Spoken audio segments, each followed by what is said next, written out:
Pour 0.2 kg of cold water into a polystyrene cup and place an immersion heater and a thermometer in the cup.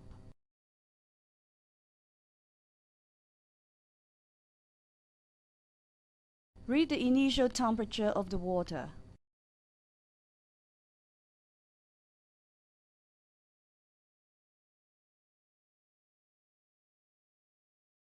Switch on the heater for 1 minute and then switch off.